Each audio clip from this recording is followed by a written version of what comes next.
Esposa grávida entra no escritório do marido rico e apanha amante sentada na cadeira. Ele ficou chocado. O suave zumbido do elevador preenchia o silêncio enquanto Natalie Pierce ajustava a mão sobre o envelope pardo. Lá dentro, imagens a preto e branco captavam o perfil perfeito da filha.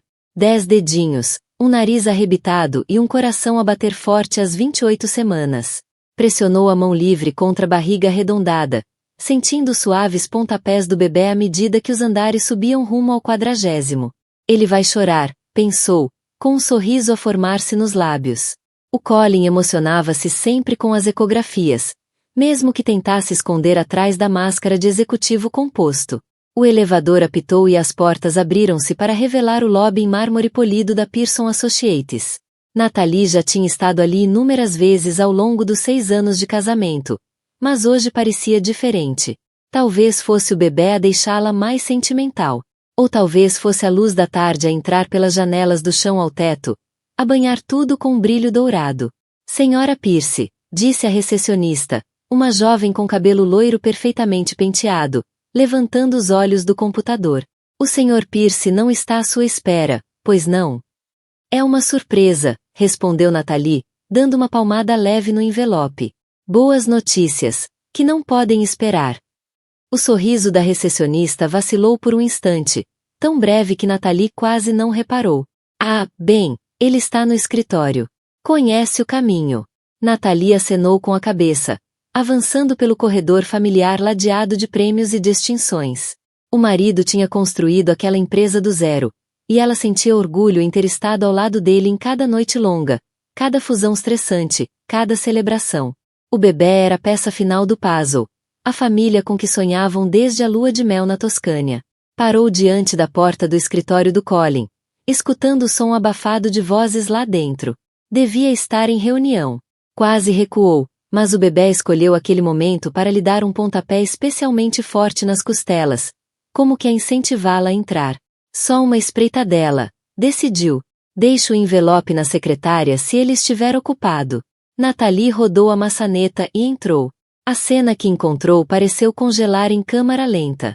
Colin estava junto à janela, com a gravata desapertada e o cabelo, normalmente impecável, ligeiramente desalinhado. Mas não foi o Colin que lhe tirou o fôlego. Savannah Kerr estava sentada na cadeira de executivo em pele do Colin. A cadeira deles, onde Natalie se sentara na semana anterior para o ajudar a rever os relatórios trimestrais. As longas pernas da jovem estavam casualmente cruzadas. Os sapatos de marca apoiados na secretária de mogno. Ela rodava algo entre os dedos, algo de seda e cor borgonha que Natalie reconheceu como a gravata preferida do Colin. Muito bem, disse Savannah, com uma voz cheia de confiança preguiçosa que fez a pele de Natalie arrepiar. Olhem só o que o gato trouxe. Colin virou-se de repente, ficando lívido. Natalie, o que estás aqui a fazer? Por um momento, ninguém se mexeu. Natalie permaneceu na entrada, com a mão ainda na maçaneta e o envelope com os primeiros retratos da filha apertado contra o peito. O bebê parecia sentir a tensão, ficando subitamente imóvel dentro dela. Trouxe-te algo, disse Natalie baixinho, com uma voz mais firme do que sentia. Caminhou até a secretária, a deles, e pousou o envelope ao lado dos pés de Savannah. Savannah olhou para ele com um leve interesse. Que doce! Mais papelada. A nossa filha, disse Natalie, fitando os olhos da jovem. 28 semanas. Ela está perfeita. O silêncio que se seguiu foi ensurdecedor. A boca de Colin abria e fechava, mas não saía som algum. A expressão de Savannah mudou de uma satisfação arrogante para algo que talvez fosse desconforto, ou talvez apenas irritação por ter sido interrompida. Natalie olhou uma última vez para o marido, memorizando o rosto naquele instante. O homem que prometera amá-la e honrá-la. Que lhe segurara a mão durante os enjoos matinais e os desejos noturnos. Que passará horas a discutir nomes para o bebê e a pintar as paredes do quarto num lavanda suave. Ela chama-se June, disse baixinho. Caso estivesses com curiosidade. Depois virou costas e saiu, deixando a porta aberta atrás de si. O elevador não chegava rápido o suficiente. O que faria se entrasses no escritório do teu marido, grávida de 7 meses, e encontrasses outra mulher sentada na cadeira dele como se fosse dela? Ficarias para lutar ou irias embora com a dignidade intacta, como fez a Natalie? O elevador parecia uma jaula. Natalie carregou no botão para o chão, mas as mãos tremiam tanto que falhou 2 vezes. Quando as portas finalmente se fecharam, encostou-se à parede fria de metal e tentou respirar. Não chores. Nem penses em chorar neste edifício. Mas as lágrimas caíram na mesma. Quentes, furiosas, a turvarem-lhe a visão e a fazerem-lhe doer o peito. Limpou-as com as costas da mão, deixando riscos de rímel nos nós dos dedos. O bebê mexia-se freneticamente, como se sentisse o sofrimento dela, e Natalie pressionou ambas as mãos contra a barriga. Desculpa, sussurrou. Desculpa por teres tido de presenciar aquilo. O elevador parou no 23º andar e Natalie entrou em pânico. Ela não conseguia encarar ninguém agora. Nem as conversas educadas, nem os olhares preocupados, nem as inevitáveis perguntas sobre quando o bebê nasceria e o quão entusiasmado Colin devia estar. Carregou no botão de paragem de emergência, mas nada aconteceu. As portas abriram-se. A descer, um homem de fato azul marinho avançou, mas parou ao ver o rosto dela. Oh, está? Não. A voz de Natalie saiu mais ríspida do que pretendia. Desculpe. Preciso de ir pelas escadas. Empurrou-o antes que ele pudesse responder, encontrando a saída de emergência e puxando a pesada porta. A escada era fria e despojada. Os saltos dela ecoavam contra o cimento à medida que começava a longa descida. 23 andares. Ela conseguia. Tinha de conseguir. Ao 10º andar, as pernas já tremiam. Ao 7º, agarrava-se ao corrimão com tanta força que os nós dos dedos estavam brancos. O bebê parecia dar cambalhotas, e cada passo provocava uma dor aguda na zona lombar. Savannah Kerr. O nome tinha um sabor amargo na boca. Ela própria contratara Savannah. Tinha ficado impressionada com o portfólio e com a confiança demonstrada na entrevista. É ambiciosa, dissera Natalie a Colin naquela noite ao jantar. Faz-me lembrar de mim, com essa idade. A ironia não lhe escapava agora. Chegou ao chão e empurrou a porta de saída, tropeçando no parque de estacionamento. As luzes fluorescentes zumbiam por cima, lançando sombras duras entre as filas de carros. Novas lágrimas. Pescou várias vezes, tentando focar-se na estrada à frente. O bebê continuava agitado, a pressionar-lhe as costelas de forma sufocante. Baixou a mão para ajustar o cinto, tirando os olhos da estrada por um breve instante. Quando olhou para cima, estava a invadir a faixa ao lado. Uma buzina soou alto.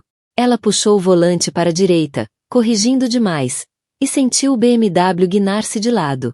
O coração batia descontrolado no peito enquanto tentava alinhar o carro, mas o susto deixará ainda mais abalada.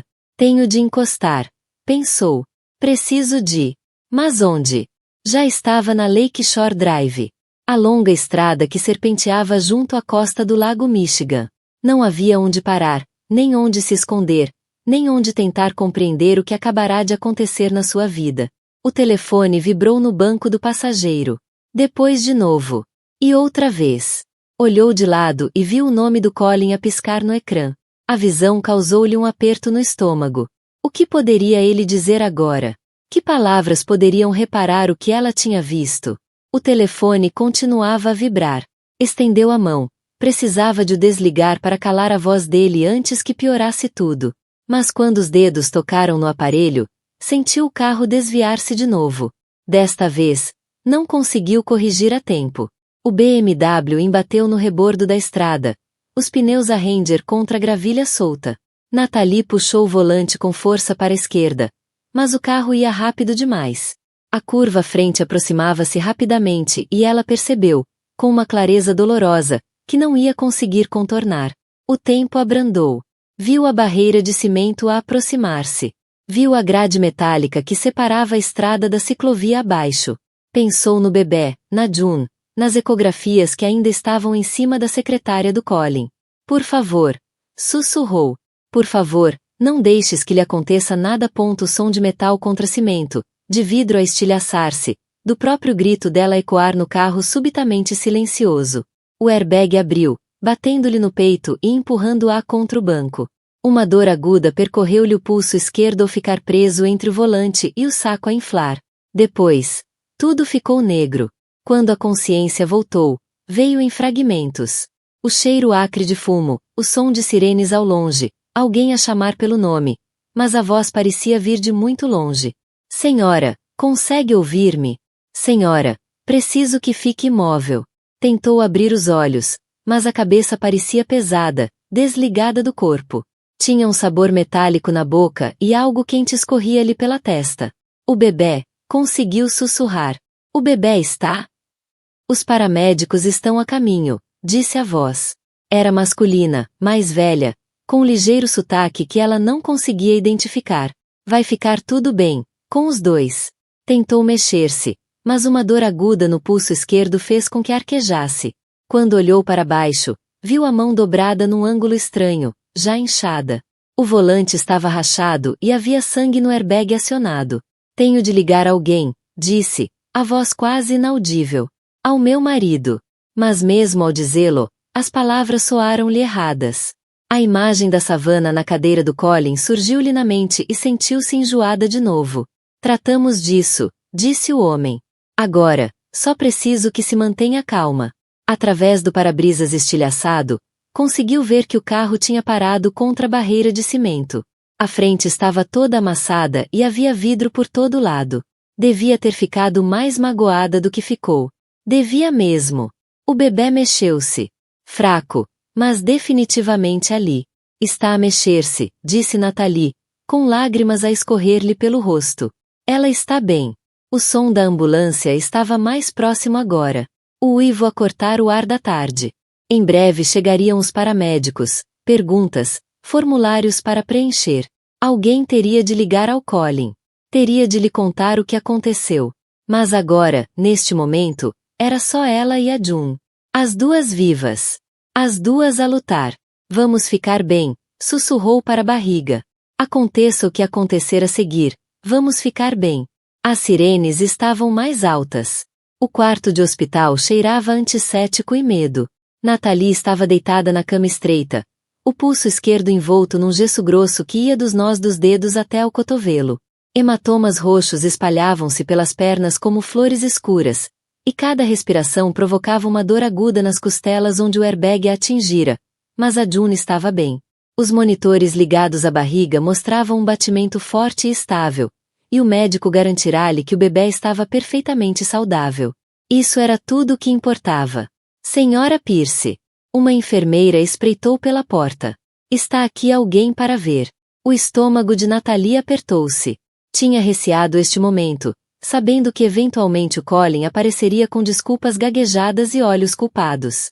Não estava pronta para o enfrentar. Não sabia se algum dia estaria. Não quero ver. Nathalie Marie Sloan. A voz que interrompeu o protesto era profunda, rouca e inconfundivelmente familiar. Os olhos de Nathalie arregalaram-se quando o pai entrou no quarto. O rosto marcado pelo tempo com uma expressão que ela conhecia desde criança. O olhar que ele tinha quando alguém magoava uma das filhas. Walter Sloan não era um homem alto, mas impunha respeito. Anos de serviço militar deram-lhe uma postura rígida e olhos cinzentos penetrantes que pareciam ver através das pessoas. O cabelo grisalho, cortado à escovinha, e mesmo com roupa de civil, parecia preparado para o combate. Pai! A voz de Nathalie saiu num sussurro. Como soubeste? O hospital ligou-me quando não conseguiram contactar o teu marido, disse Walter, com a voz cuidadosamente controlada. Lista de contactos de emergência. Aproximou-se lentamente da cama, os olhos a examinarem cada nódoa negra, cada penso, cada monitor. Quando estendeu a mão para dela, a não magoada, os dedos foram gentis, apesar dos calos. Conta-me o que aconteceu, disse ele. Nathalie abriu a boca, mas as palavras não saíram. Como podia explicar? Como podia dizer ao pai que tinha estado a conduzir num estado de colapso emocional? Que tinha tido o acidente porque não conseguia parar de pensar noutra mulher sentada na cadeira do marido? Filha, preciso de saber, disse Walter, agora com a voz mais suave. Foi o carro? Os travões? O que te fez despistar? Eu. A voz de Nathalie quebrou. Fui ao escritório do Colin. Tinha as ecografias e queria fazer-lhe uma surpresa. E eu. Não conseguiu continuar. As palavras prenderam-se-lhe na garganta como vidro partido. A expressão de Walter não mudou, mas algo frio cintilou-lhe nos olhos. O que encontraste? Havia outra pessoa, sussurrou Nathalie. Na cadeira dele. Uma mulher da empresa. Ela estava... Pai. Ela estava sentada ali como se fosse dona do lugar. O silêncio que se seguiu foi ensurdecedor. Walter não se mexeu, não falou, nem sequer piscou. Limitou-se a encarar a filha com aqueles olhos cinzentos que já tinham visto guerra, perda e traição de formas que a maioria das pessoas nem conseguia imaginar. Finalmente, falou. Onde é que ele está agora? Não sei. Fugi. Entrei no carro e chorava tanto que não via bem. Ele já veio cá? Tentou contactar-te. Nathalie acenou com a cabeça na direção da mesinha de cabeceira, onde o telemóvel estava em silêncio. Ele tem ligado, mandado mensagens. Não respondi. Walter pegou no telefone e Nathalie não o impediu. Deslizou pelos números de chamadas não atendidas. 17 do Colin. 12 de números desconhecidos que deviam ser do escritório. Walter pousou o telefone e olhou para a filha. Ele não vem cá. Pai, não podes. Posso e vou. A voz de Walter tinha a finalidade do martelo de um juiz. És minha filha. Estás a carregar a minha neta e nenhum homem. Não me interessa se é teu marido ou o presidente dos Estados Unidos. Vai magoar-te enquanto eu respirar. Pegou no seu próprio telemóvel e começou a escrever. Vou ligar a Riley. Ela vem de carro desde Iowa City esta noite e depois levamos-te para casa. Casa? Nathalie piscou através das lágrimas. Mas eu vivo em Chicago. A minha vida é aqui. A tua vida, disse Walter com severidade, é onde tu e esse bebê estiverem em segurança. E neste momento, não é aqui. Como que invocados pelas palavras dele, ouviu-se uma confusão no corredor. Nathalie ouviu vozes familiares. A voz do Colin, exaltada, e uma enfermeira tentar acalmá-lo. Senhor, o horário de visitas acabou e a paciente pediu especificamente. Essa é a minha mulher lá dentro. A minha mulher grávida. Tenho o direito de a ver. Walter levantou-se, o corpo tenso como uma mola. Fica aqui, disse a Nathalie, depois caminhou até a porta. Nathalie não conseguiu ver o que aconteceu a seguir, mas ouviu a voz de Walter, baixa e mortalmente calma. Tens de ir embora agora. Senhor Sloan, eu entendo que esteja chateado, mas... Não. A voz de Walter era como granito. Não entendes nada. Não entendes o que é receber uma chamada dizer que a tua filha está no hospital porque estava demasiado de coração partido para conduzir em segurança. Não entendes o que é vê-la deitada ali com nódoas negras e um pulso partido por causa de algo que tu fizeste. Foi um acidente. Sim, foi um acidente causado pelas tuas escolhas. E agora vais viver com essas escolhas. Mas não vais fazer disso o problema da minha filha nunca mais. As vozes ficaram mais baixas. Mas Nathalie ainda as ouvia. Walter estava a usar o tom que usava quando ela tinha 16 anos e foi apanhada a sair às escondidas. Calmo, controlado, mas absolutamente inflexível. Uns minutos depois, voltou sozinho ao quarto. Já foi embora? Perguntou Nathalie. Já, confirmou Walter. E não volta mais. Nathalie fechou os olhos, sentindo uma mistura de alívio e tristeza que não conseguia identificar. Pai, eu não sei o que fazer. Não tens de saber agora, disse Walter, sentando-se de novo na cadeira ao lado da cama.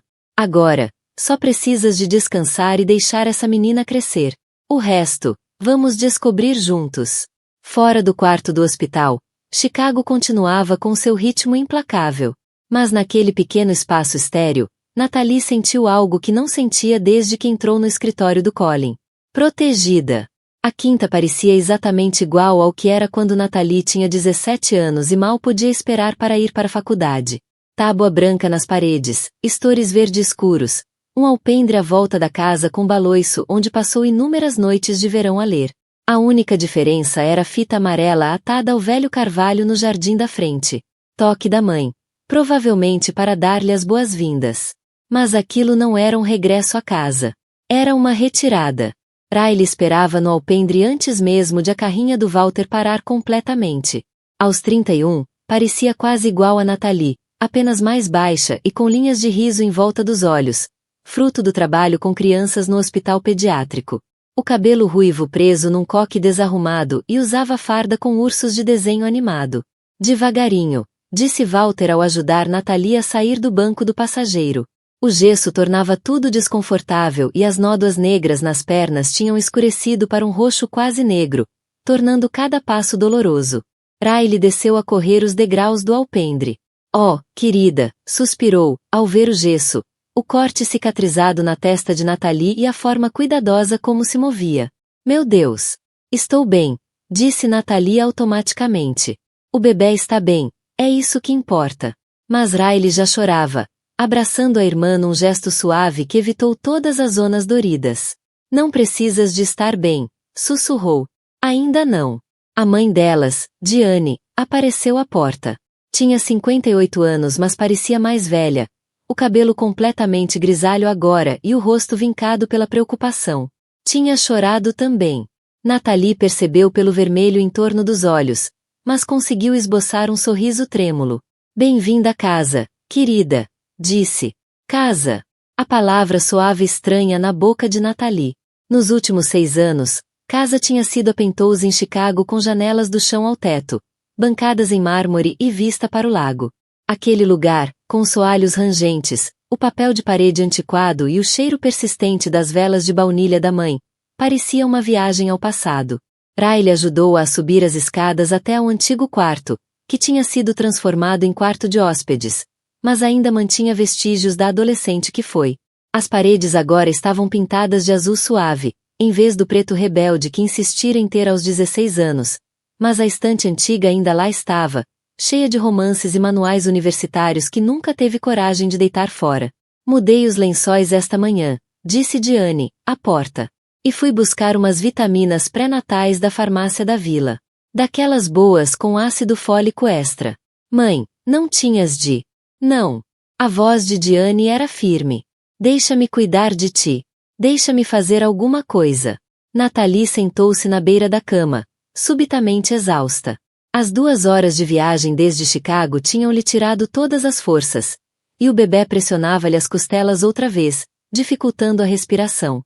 Riley sentou-se ao lado dela. O que precisas?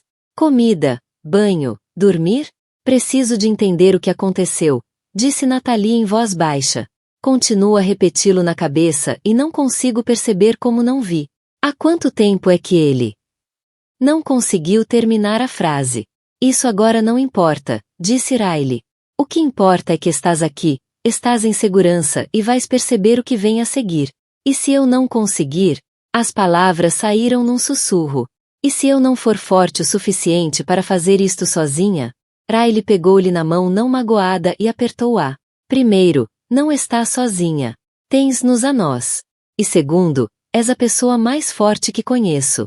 Só não te lembras disso agora.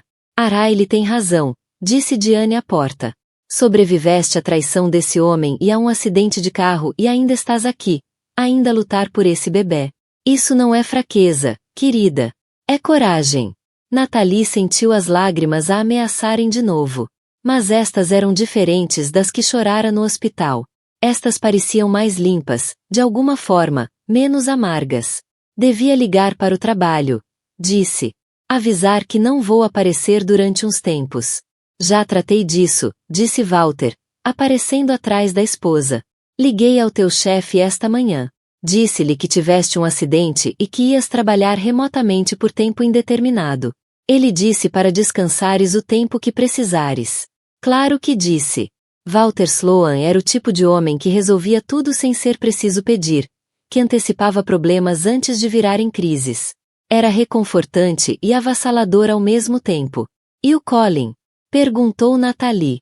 Ele tentou ligar para casa, disse Walter, com o maxilar contraído. Deixei bem claro que não era bem-vindo. Mudei o teu número também. Arranjei-te um telemóvel novo. E entregou-lhe um smartphone simples. Nada parecido com o último iPhone que o Colin lhe dera no Natal. Mas representava algo importante. Uma nova página. Um número que só as pessoas que realmente se importavam com ela iriam ter. Ele não sabe onde estou, perguntou. Ela desapareceu. O pai não me diz onde está. A irmã não me atende às chamadas. É como se tivesse desaparecido. Talvez seja o melhor, disse Brandon em voz baixa. Talvez vocês os dois precisem de algum espaço para perceberem as coisas. Colin riu-se, amargamente. Espaço?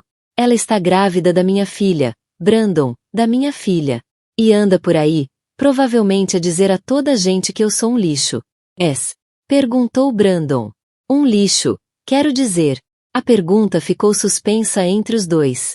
Colin queria defender-se, explicar que tinha sido apenas um momento de fraqueza, que a Savannah tinha sido persistente, e a Natalie andava tão cansada ultimamente, tão focada na gravidez que mal parecia reparar nele. Mas as desculpas soavam ocas, mesmo dentro da própria cabeça. Tenho de ver a Savannah, disse Colin de repente. Temos de falar sobre o que vai acontecer agora. A expressão de Brandon mudou ligeiramente. Sobre isso. O que, Colin? Há algo que devia saber sobre a Savannah. Algo frio instalou-se no estômago do Colin. Do que estás a falar? Brandon ficou em silêncio durante um longo momento, os dedos a tamborilar no braço da cadeira. Finalmente, suspirou. Ela anda a sair com outra pessoa. Já há meses. As palavras atingiram Colin como um murro. Isso é impossível. Eu sei o que vocês andavam a fazer, disse Brandon.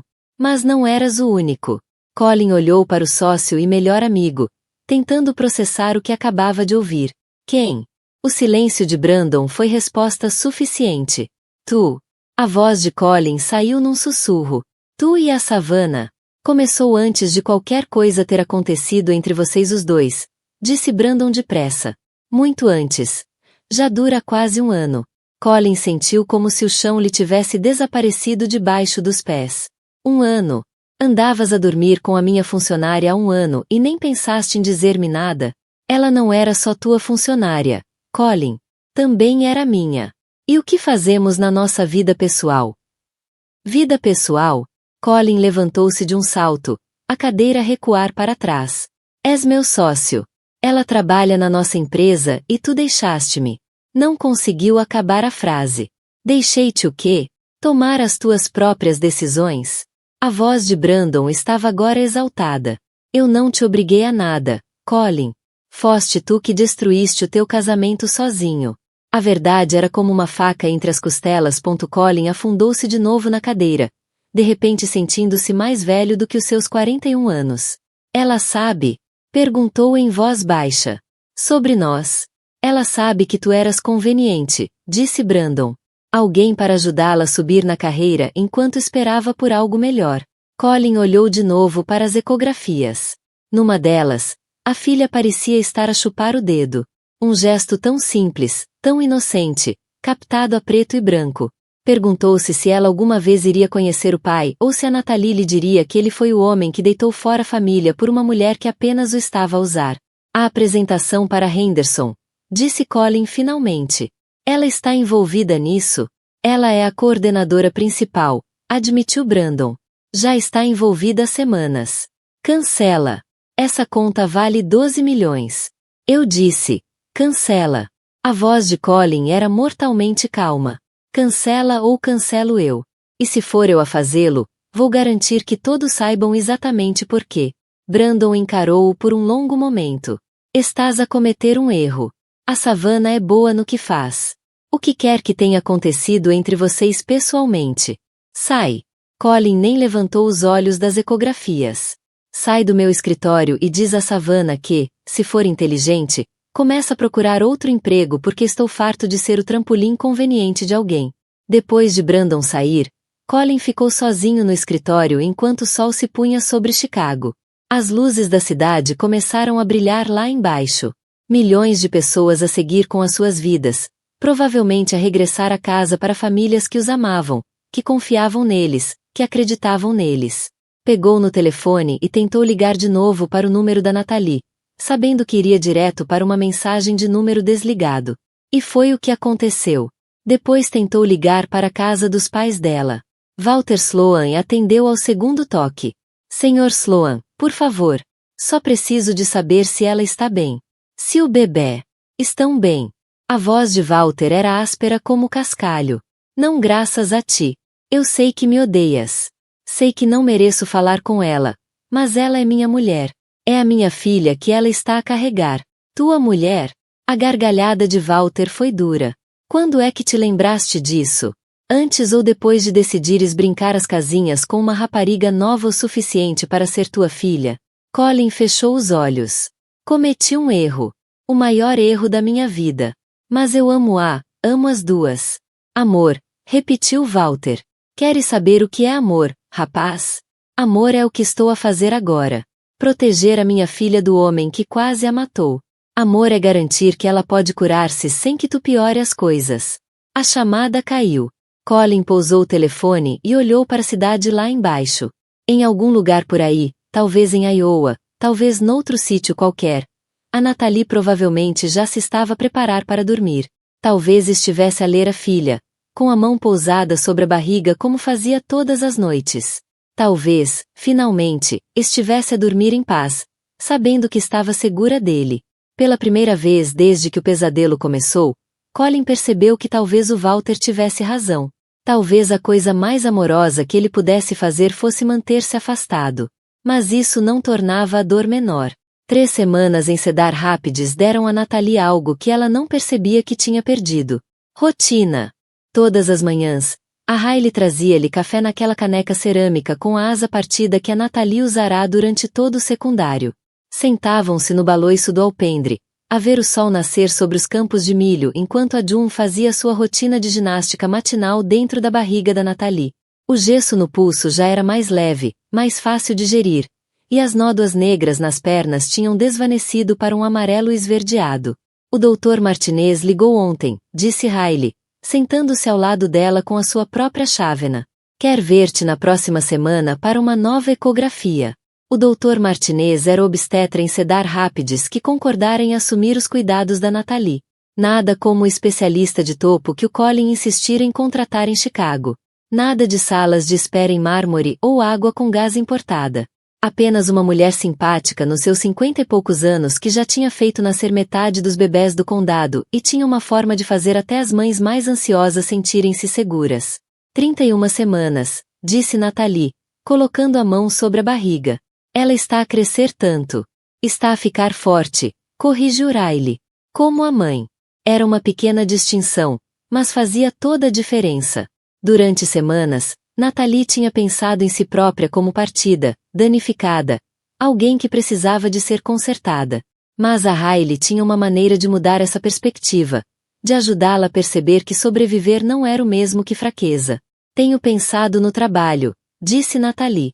Os meus clientes em Chicago têm sido pacientes, mas não posso continuar a fazer reuniões na cozinha dos meus pais para sempre. O que estás a pensar? Talvez esteja na altura de torná-lo oficial. Criar a minha própria empresa de consultoria. Trabalhar com empresas mais pequenas em vez dos gigantes corporativos. Natalie deu um gole no café. Podia basear-me aqui. Há muitos negócios familiares em Iowa que podiam precisar de planeamento estratégico. Riley sorriu. Isso soa perfeito. E soa a ti. O que queres dizer? A verdadeira tu, não a versão que te tornaste em Chicago. Riley puxou as pernas para cima do banco. Lembras-te quando éramos miúdas e ajudavas o pai com o orçamento da quinta? Tinhas 12 anos e descobriste como lhe poupar $3.000 por ano só a reorganizar as compras de equipamento. Natalie riu-se. Já me tinha esquecido disso. Sempre foste feita para ajudar pessoas a construir algo real, algo que importasse, não só ajudar homens ricos a ficarem mais ricos. A observação doeu um pouco, porque era verdade. A certa altura, Natalie deixará de perguntar se o trabalho tinha significado e começou a focar-se apenas no que pagava bem. Colin encorajou essa mudança, elogiando-a por conseguir clientes maiores, contas mais prestigiadas. Mas sentada ali, no silêncio da manhã de Cedar Rapids, não conseguia lembrar-se porque é que tudo aquilo lhe tinha parecido importante. O novo telemóvel vibrou com uma mensagem. Por um momento, o coração dela disparou. Mesmo que o Walter tivesse mudado o número, ainda sentia um aperto sempre que tocava. Mas a mensagem era da antiga assistente dela em Chicago. Achei que devia saber. A confusão na Pearson Associates. Ouvi dizer que o Colin e o sócio estão a ter grandes problemas. E aquela mulher, a Savannah, Anda dizer às pessoas que o Colin interpretou mal a relação profissional deles, fazendo parecer um maluco obcecado. Natalie olhou para a mensagem, sentindo uma mistura complicada de emoções. Parte dela sentia-se vingada. Finalmente, outras pessoas estavam a ver quem o Colin realmente era. Mas outra parte, uma parte que ela não queria admitir, sentia quase pena dele. O que foi? Perguntou Riley, notando a expressão dela. Natalie mostrou-lhe a mensagem. Riley leu-a 2 vezes e depois devolveu-lhe o telefone. Como te sentes em relação a isso? Não sei, disse Natalie honestamente. Devia sentir-me bem, certo? Justiça feita e tal. O que deves sentir não importa. Como é que realmente te sentes? Natalie ficou em silêncio durante um longo momento, a ouvir o som dos pássaros no carvalho e o trator do pai a arrancar no celeiro. Vazia, disse finalmente. Como se isso não mudasse nada do que realmente importa. Isso é crescimento, disse Riley suavemente. Há 6 meses, estarias ou devastada ou eufórica. Agora, estás simplesmente farta. É isso que isto é? Estar farta? Acho que sim. Acho que finalmente estás a vê-lo com clareza, em vez de veres a pessoa que querias que ele fosse. Mais tarde naquela tarde, Natalie encontrou-se no quarto do bebê que a mãe tinha montado no quarto de hóspedes. Não tinha nada a ver com o design elaborado que ela e o Colin tinham planeado para Penthouse. Sem mobília por medida ou decorações de parede de designer. Apenas um berço branco simples que tinha pertencido tanto a Natalie como a Riley. Uma cadeira de baloiço que Diane encontrara numa venda de garagem e restaurara ela mesma e paredes amarelas suaves que captavam a luz da tarde. Era perfeito. Natalie sentou-se na cadeira de baloiço, com a mão pousada sobre a barriga, e tentou imaginar como seria trazer a June para casa para aquele quarto. Embalá-la até adormecer enquanto ouvia os grilos lá fora. Vê-la dar os primeiros passos nos soalhos de madeira gastos no andar de baixo. O futuro que imaginava não se parecia em nada com aquele que tinha planeado há 6 meses, mas parecia real de uma forma que a vida em Chicago nunca fora. O telefone tocou. Gabinete da doutora Martinez. Senhora Pierce, tem os resultados das suas análises. Está tudo perfeito. A pressão arterial está normal. O bebê está com o crescimento certo. Como se sente? Bem, disse Natalie, e surpreendeu-se ao perceber que era verdade. Muito bem. Fico contente por ouvir isso. Às vezes, uma mudança de cenário é exatamente o que precisamos. Ah, e senhora Pierce, pode parar de se preocupar com o acidente ter afetado o bebê. Com 31 semanas, ela está bem protegida, e todos os exames foram normais. Depois da chamada terminar, Natalie ficou sentada na cadeira de baloiço por muito tempo, a ver as sombras alongarem-se no chão do quarto. Pela primeira vez desde aquele dia horrível no escritório do Colin, sentiu algo que talvez fosse paz. Amanhã começaria a fazer chamadas para lançar o seu próprio negócio. Deixaria de pensar nisto como algo temporário e começaria a pensar nisto como casa. Iria focar-se em construir uma vida para si e para June baseada no que elas precisavam, não no que os outros esperavam. E se o Colin quisesse destruir-se por causa de uma mulher que o estava ocupada a destruir, era uma escolha dele.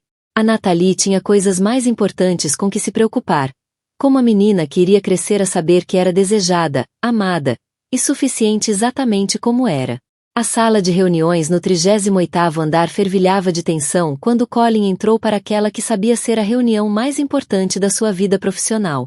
O grupo Henderson, $12 milhões em receita potencial, estava reunido à volta da mesa polida, com expressões que iam do curioso ao cético. O Colin tinha passado o fim de semana a preparar aquela apresentação sozinho, a trabalhar 16 horas por dia para salvar o que pudesse depois de despedir a Savannah e de reatribuir toda a sua equipa. Mas ao olhar para os rostos à volta da mesa, teve uma sensação desconfortável de que os seus esforços talvez não fossem suficientes. Senhores, começou. Mas Richard Henderson, o CEO de cabelos prateados, levantou a mão. Antes de começarmos, Colin, tenho de perguntar, onde está a senhora Kerr? Especificamente pedimos que fosse ela apresentar isto. O trabalho preliminar foi bastante impressionante. Colin sentiu o calor subir-lhe ao pescoço. A senhora Kerr já não trabalha na empresa, mas garanto-vos que estou totalmente preparado para... Já não trabalha na empresa?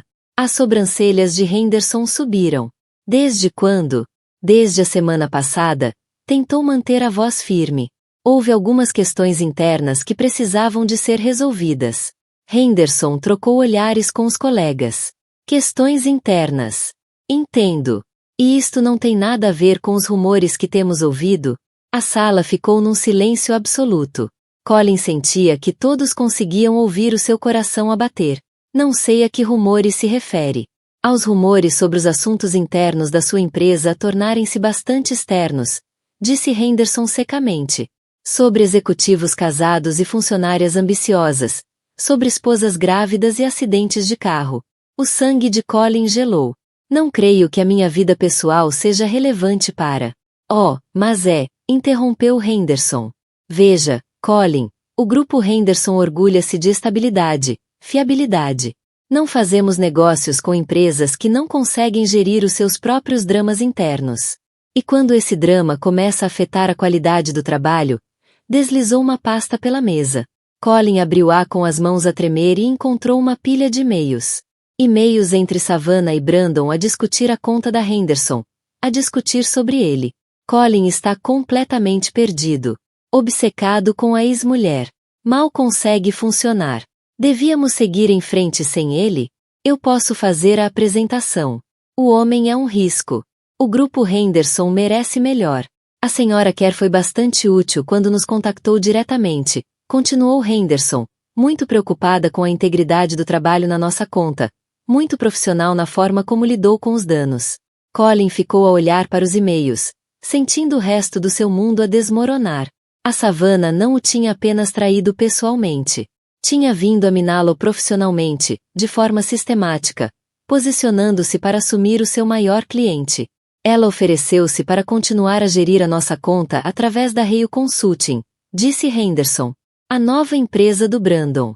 Aparentemente, está a abrir o seu próprio negócio, levando consigo alguns dos seus melhores elementos. As palavras atingiram Colin como murros. O Brandon a criar a sua própria empresa. Já criou, corrigiu Henderson. Legalizou-a no mês passado. Tratou de toda a papelada. Muito metódico, muito profissional. Ao contrário de certas pessoas que podíamos mencionar. Colin olhou à volta da mesa para rostos que antes lhe mostravam respeito, talvez até admiração. Agora olhavam para ele como se fosse algo que tinham raspado do sapato. O grupo Henderson vai transferir o nosso negócio para Rio Consulting, anunciou Henderson, levantando-se. Com efeito imediato. Tenho a certeza de que compreende. Depois de saírem, Colin ficou sozinho na sala de reuniões, a olhar para os e-mails que o tinham destruído. As mãos tremiam quando tirou o telefone e ligou ao Brandon. Colin. A voz de Brandon era cuidadosamente neutra. Já me estava a perguntar quando ias ligar. Seu filho dá. Disse Colin em voz baixa. Planeaste isto? Tudo. Planeei abrir a minha própria empresa. Sim. Planeei trazer clientes que quisessem trabalhar comigo. Não planeei que me desses a oportunidade perfeita ao teres um colapso público. A Savannah estava a dar-te informações sobre os nossos clientes, as nossas estratégias. A Savannah estava a proteger a carreira dela. Interrompeu Brandon. Algo em que talvez queiras pensar. Se ainda tens alguma carreira para proteger. Colin fechou os olhos. Quantos mais? Quantos outros clientes estão a saltar fora? O tom do Brandon era quase simpático. A maioria. Colin.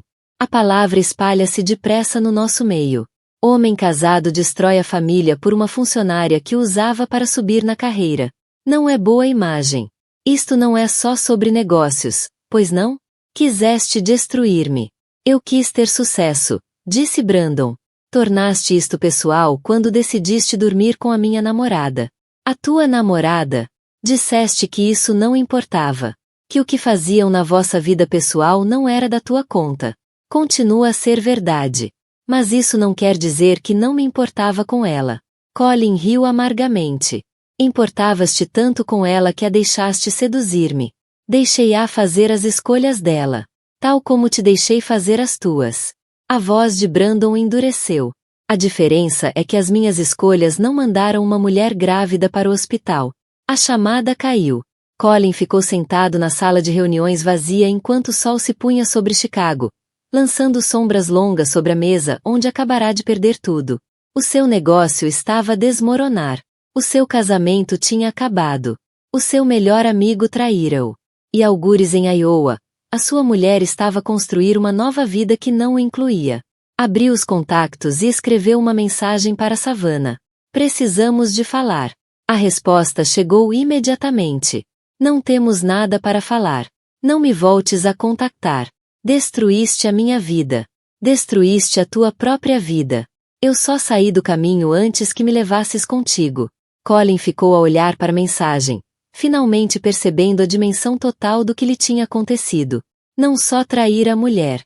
Fora jogado, manipulado, usado como peão no jogo de outra pessoa. E estivera demasiado cego pelo ego e pelo desejo para ver. O telemóvel vibrou com outra mensagem. Desta vez, da secretária. Senhor Pierce, a segurança do edifício diz que há uns senhores a pedir para falar consigo. Dizem que são da equipa legal do grupo Henderson. O estômago de Colin afundou. Claro, os contratos, os acordos de confidencialidade, as cláusulas de não concorrência que a Savannah provavelmente violara ao partilhar informações privilegiadas com o Brandon. Ia ser processado pelo seu antigo cliente. Enquanto reunia as coisas e se preparava para enfrentar o que o esperava no andar de baixo, Colin apanhou um vislumbre de si próprio nas janelas escuras da sala de reuniões. Parecia um estranho, olhos encovados, barba por fazer, com uma camisa que usará para dormir no escritório. Algures em Iowa, a Natalie provavelmente estava a jantar com a família, a falar de nomes de bebés e cores para o quarto e todas aquelas coisas normais e bonitas de que as futuras mães falam, coisas de que ele nunca faria parte. E pela primeira vez desde que este pesadelo começou, Colin percebeu que talvez fosse exatamente isso que merecia. A primeira contração atingiu Natalie às 3h17 da manhã numa terça-feira de finais de outubro. Acordou ofegante, a mão a ir instintivamente até a barriga enquanto uma faixa de pressão apertava o abdômen como um cabo de aço. Riley, chamou, a voz a falhar com o pânico. Riley, algo está errado. A irmã entrou no quarto em segundos, cabelo despenteado do sono, mas imediatamente alerta. O que se passa? Dói. Natalie arfava enquanto outra onda de dor a atravessava. É demasiado cedo. Ela só devia nascer daqui a 6 semanas. Riley já estava a pegar no telemóvel, os reflexos de enfermeira a entrar em ação. Vamos para o hospital agora. Consegues andar? A viagem até ao Mercy Medical Center pareceu os 20 minutos mais longos da vida da Natalie. Walter conduzia com a intensidade focada de um homem em missão. Diane segurava a mão da filha no banco de trás, e Riley cronometrava as contrações. De 4 em 4 minutos, anunciou Riley, tentando manter a voz calma. Duração consistente. Isto é trabalho de parto a sério. A doutora Martinez encontrou-os na entrada de urgências, com cabelo grisalho puxado num rabo de cavalo apressado. Vamos levá-la lá para cima e ver com o que estamos a lidar, disse, a voz tranquilizadora e firme. As horas seguintes passaram num turbilhão de monitores, soros e termos médicos que Natalie só entendia pela metade. As contrações estavam a ficar mais fortes, mais frequentes, e apesar da medicação que lhe deram para tentar travá-las, a June parecia determinada a fazer a sua entrada no mundo mais cedo. 34 semanas é cedo, explicou a doutora Martinez durante uma breve pausa entre contrações. Mas não é catastrófico. Os bebés nascidos às 34 semanas normalmente ficam bem com alguma ajuda extra. Normalmente, a voz da Natalie estava tensa de medo. Ela vai ficar bem, disse a doutora Martinez com firmeza. O batimento cardíaco está forte e todas as medições foram perfeitas. Ela só está ansiosa por conhecer a mamã. Às 14h47, depois de 11 horas de trabalho de parto, June Sloan Pierce veio ao mundo com 2 kg e um monte de cabelo escuro e pulmões que funcionavam perfeitamente, apesar da chegada antecipada. Ela é linda, sussurrou Riley, com lágrimas a correr-lhe pelo rosto enquanto a doutora Martinez colocava a pequena bebê agitada no peito da Natalie. Por um breve momento, antes de a equipa da USIN a levar para avaliação, Natalie conseguiu vê-la. Olhos escuros que pareciam incrivelmente atentos. Dedinhos minúsculos que se esticavam no ar, Um rosto que era inegavelmente seu, mas ao mesmo tempo completamente único. Depois a June foi levada, rodeada de profissionais médicos que garantiram a Natalie que estavam apenas a ser cautelosos. Nas 6 horas seguintes, Natalie esperou. Riley trazia-lhe atualizações da USIN. A June respirava sozinha. Os níveis de açúcar no sangue estavam estáveis. Estava a reagir bem a todos os testes. Mas a Natalie não acreditaria que a filha estava realmente bem até a poder voltar a segurar. Já passava das 21 horas quando Riley voltou ao quarto com uma expressão que fez o coração da Natalie falhar uma batida. O que se passa? Natalie tentou sentar-se. Ela está perfeita, disse Riley depressa. Mas há mais. Alguém mais. O Colin está aqui. As palavras atingiram Natalie como um murro.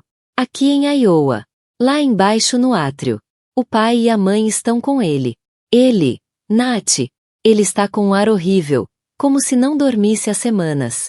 Natalie fechou os olhos, tentando processar a informação. De todos os momentos em que o Colin podia aparecer, por que agora? Por que hoje, quando ela estava tão vulnerável, quando a June estava a lutar pela força na USIN? Como é que ele soube? Contratou um detetive particular, disse Riley em voz baixa. Descobriu onde estávamos a viver. Descobriu sobre a doutora Martinez. Quando o hospital ligou para confirmar os dados do seguro, ele ainda constava como contato de emergência nos teus antigos registros. O que é que ele quer? Ver-te. Ver a June. Diz que só quer saber se estão bem. Natalie olhou para o teto, a mente a mil. Durante meses, imaginara este momento. O que diria ao Colin quando voltasse a ver, como se sentiria, se estaria zangada ou triste ou indiferente. Mas nunca imaginou que acontecesse assim, num quarto de hospital, enquanto a filha prematura lutava pela estabilidade a poucos metros dali. O que disse o pai? A expressão da Riley ficou tensa. Que se o Colin der um passo em direção ao elevador, ele próprio o atira para fora. Mas Nat, a decisão tem de ser tua. Uma enfermeira apareceu à porta. Senhora Pierce, a June está a pedir pela senhora. O coração da Natalie saltou. A pedir por mim? A enfermeira sorriu. Está agitada desde que chegou a USIN. Não se acalma. Achamos que quer a mamã. A USIN era um labirinto de incubadoras e monitores. Mas Natalie reconheceu a June imediatamente.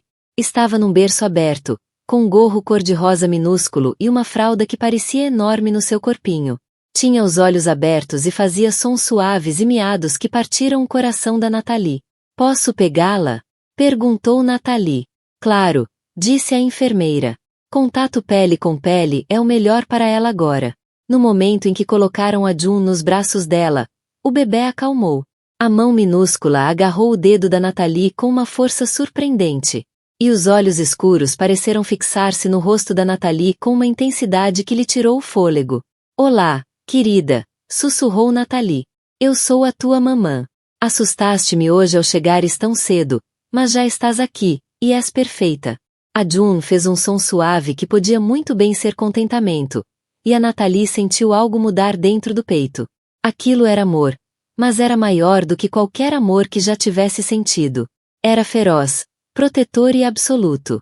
Era o amor que definiria todas as escolhas que fizesse pelo resto da vida. Senhora Pierce, a enfermeira da USIN falou suavemente. Há um homem lá embaixo que diz ser o pai da June. Está a pedir para ver. Natalie olhou para a filha. Para aquela pequena pessoa que dependia dela para tudo. Os olhos da June começavam a fechar-se. A respiração, lenta e regular, parecia em paz, segura, perfeita. E naquele momento, Natalie soube qual seria a sua resposta. Diz-lhe, disse ela em voz baixa, que a June e eu estamos exatamente onde precisamos de estar, e se ele realmente nos ama, vai respeitar isso. A enfermeira acenou com a cabeça e desapareceu. Natalie recostou-se na cadeira de balanço ao lado do berço da June, a filha a dormir pacificamente nos seus braços. Lá fora, pelas janelas da USIN, a noite em Iowa estava fresca e clara, cheia de estrelas que pareciam próximas o suficiente para serem tocadas. Lá embaixo, o Colin provavelmente estava a receber a mensagem que mudaria tudo. Mas aqui, neste quarto tranquilo cheio do som de pequenos batimentos cardíacos e respirações suaves, Nathalie sentia algo que nunca tinha sentido antes. Certeza absoluta sobre quem era e o que queria. Ela era mãe da June. Isso era suficiente. Isso era tudo. 6 meses depois, numa manhã quente de primavera em Cedar Rapids, Nathalie estava sentada no seu novo escritório em casa, a ver a June dormir no berço portátil ao lado da secretária. Com 8 meses, a June tinha se tornado um bebê saudável e curioso, com cabelo escuro que enrolava nas pontas e olhos que pareciam absorver tudo à sua volta com interesse intenso. O escritório era pequeno mas eficiente. A antiga marquise da casa que Nathalie comprará a 3 quarteirões dos pais. Tinha vista para um quintal onde planeava plantar um jardim naquele verão, onde a June daria os primeiros passos sobre relva macia em vez de soalhos de mármore. O portátil soou com uma chamada de vídeo. Nathalie ajustou os auscultadores e clicou em aceitar, sorrindo ao ver o rosto de Margarete Chen no ecrã. Bom dia, Margarete. Como estão as coisas em Des Moines? Margarete era dona de um restaurante familiar que andava a lutar para competir com as grandes cadeias. Nathalie tinha passado o último mês a ajudá-la a desenvolver uma estratégia de marketing que destacasse as receitas caseiras e as ligações com a comunidade. Era exatamente o tipo de trabalho que fazia Nathalie sentir que estava a fazer uma verdadeira diferença. Nathalie, não sei como te agradecer, disse Margarete, com o rosto radiante. Tivemos o nosso melhor fim de semana em 2 anos. Aquela campanha de redes sociais que criaste trouxe tantos clientes novos. A minha filha diz que agora sou relevante. Nathalie riu-se. Fico tão feliz que esteja a funcionar. A chave é a consistência. Continua a publicar aqueles vídeos dos bastidores da tua avó a cozinhar. As pessoas ligam-se a histórias autênticas. Depois da chamada terminar, Nathalie consultou o calendário. Mais 3 reuniões com clientes naquele dia, todas com empresas de Iowa que estavam a descobrir o que ela sempre soubera. Que o sucesso não precisava de significar sacrificar os teus valores ou a tua comunidade. Pierce Strategic Consulting manteve o nome em parte por praticidade e em parte porque o tinha conquistado, crescerá mais depressa do que esperava. O passa-palavra espalhava-se rápido em Iowa, e as empresas apreciavam trabalhar com alguém que compreendia tanto a estratégia sofisticada como os valores das pequenas cidades. A June agitou-se no berço, fazendo aqueles sons suaves que significavam que estava a acordar. Nathalie estendeu a mão e levantou a filha, colocando-a ao colo, onde a June podia ver o ecrã do computador. Diz olá amanhã, querida, sussurrou Nathalie, beijando o topo da cabeça da June. A June respondeu agarrando no teclado, os dedinhos gordinhos surpreendentemente coordenados. Era um bebê fácil, curioso, atento, rápido a sorrir. A médica dissera que a chegada prematura não causará quaisquer problemas duradouros. Se alguma coisa, parecia determinada a recuperar tudo o que tinha perdido. Riley bateu à porta do escritório e espreitou. Pausa para almoço. Perfeito timing, disse Nathalie, desligando o computador. A June está a ficar impaciente. Foram até a cozinha, onde Riley tinha preparado sandes de queijo grelhado e sopa de tomate. Comida de conforto que lembrava a Nathalie os dias de doença da infância, quando o mundo parecia controlável e seguro. Como foi a tua manhã? Perguntou Riley, colocando a June na cadeira alta com alguns petiscos suaves. Boa. Mesmo boa. O restaurante da Margarete está a prosperar e acabei de receber uma chamada de uma empresa de equipamentos agrícolas em Waterloo. Querem ajuda para expandir para o mercado de agricultura biológica. Tu adoras isto, observou Riley. Ouve-se na tua voz. Adoro mesmo, admitiu Nathalie. Sinto-me útil de uma forma que nunca senti em Chicago. Como se estivesse a ajudar a construir algo que realmente importa. Riley ficou em silêncio por um momento, a ver a June destruir metodicamente um pedaço de banana. Já pensaste no que vais dizer-lhe quando for mais velha e perguntar sobre o pai? Era uma pergunta que Nathalie andava a evitar, embora soubesse que um dia chegaria. A June era demasiado nova agora para perceber que a família delas era diferente de outras. Mas um dia ela faria perguntas que mereciam respostas honestas. Vou contar-lhe a verdade, disse Nathalie. Que o pai dela é alguém que fez escolhas que magoaram pessoas que ele dizia amar. Que essas escolhas tiveram consequências, e que às vezes a coisa mais amorosa que se pode fazer é proteger quem depende de ti. E se ele tentar contactá-la quando for mais velha? Nathalie pensou nisso. Se ele tiver realmente mudado, se tiver feito trabalho para se tornar alguém de confiança, então talvez. Mas essa será uma escolha da June, não minha. O meu trabalho é criá-la para ser forte o suficiente para tomar boas decisões por ela própria. Depois do almoço, Nathalie prendeu a June ao carrinho e foi com ela ao parque no centro da cidade. Estava um dia bonito, suficientemente quente para June usar o vestidinho amarelo que Diane tinha costurado para ela. Outras mães estavam lá com os filhos e várias acenaram a Nathalie. Ela tornará-se parte da comunidade de uma forma natural e sem esforço. No parque infantil, sentou-se num banco e viu a June esticar-se para apanhar os dentes de leão que cresciam na relva. A filha era destemida, sempre a alcançar novas experiências com total confiança de que o mundo a iria amparar se caísse. Nathalie. Ela olhou para cima e viu Tom Bradley, um advogado local que se tornará amigo nos últimos meses.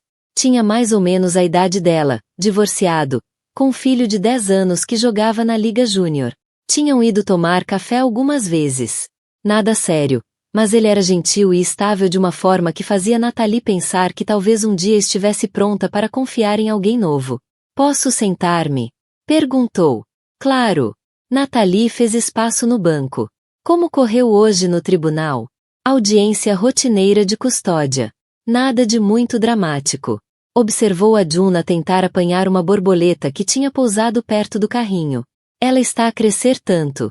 8 meses na próxima semana. O tempo voa. Ouve, disse Tom, com a voz cuidadosa. Há algo que queria mencionar. Ouvi através da rede legal que houve um homem a fazer perguntas sobre-te há uns meses. Detetive particular à procura de informações sobre o teu paradeiro. O sangue da Nathalie gelou. Quando foi isso? Perto do Natal. Mas Nathalie, aqui está o ponto. Ele também estava a perguntar sobre iniciar um processo de direitos parentais. As palavras atingiram-na como um golpe. Custódia. Nada foi apresentado, disse Tom depressa. E o inquérito parou depois de algumas semanas. Mas achei que devia saber, caso precises de te preparar para alguma coisa. Nathalie olhou para June, que agora mastigava contentemente a própria mãozinha, completamente alheia à conversa de adultos que decorria por cima dela. A ideia do Colin tentar reclamar direitos parentais deixou-lhe o estômago às voltas. O que preciso de fazer para proteger? Honestamente. O que já estás a fazer? Estabeleceste residência aqui. Estás financeiramente estável. Tens um forte sistema de apoio. Qualquer juiz verá que a June está a prosperar contigo. A voz de Tom era tranquilizadora. Mas, se quiseres, posso apresentar alguma documentação preliminar. Só por precaução. Sim, disse Nathalie sem hesitar.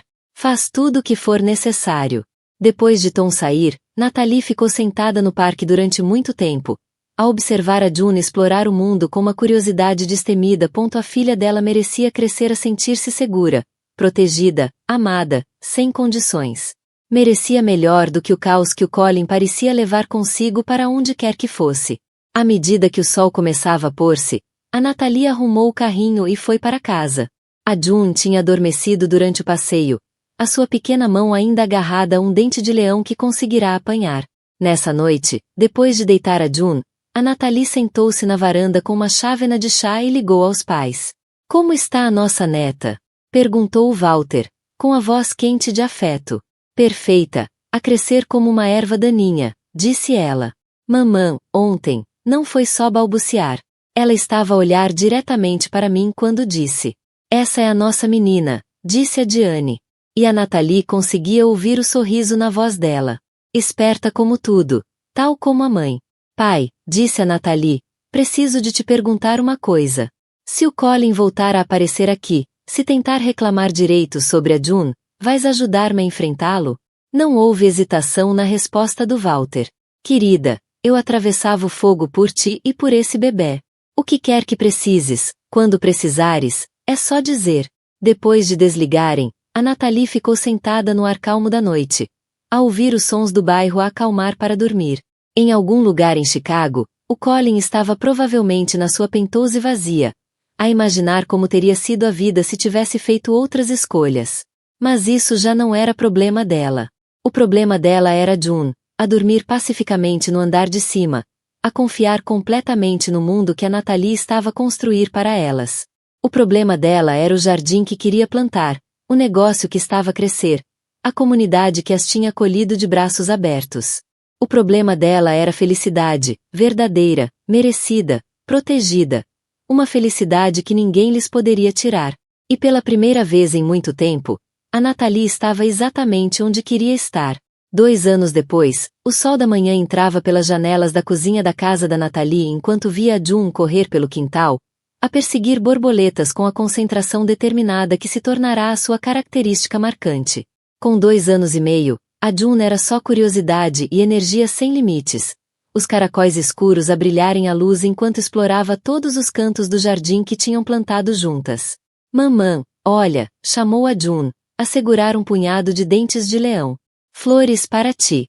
A Natalie sorriu, pousando o café para aceitar a oferta murcha. São lindas. Querida. Obrigada.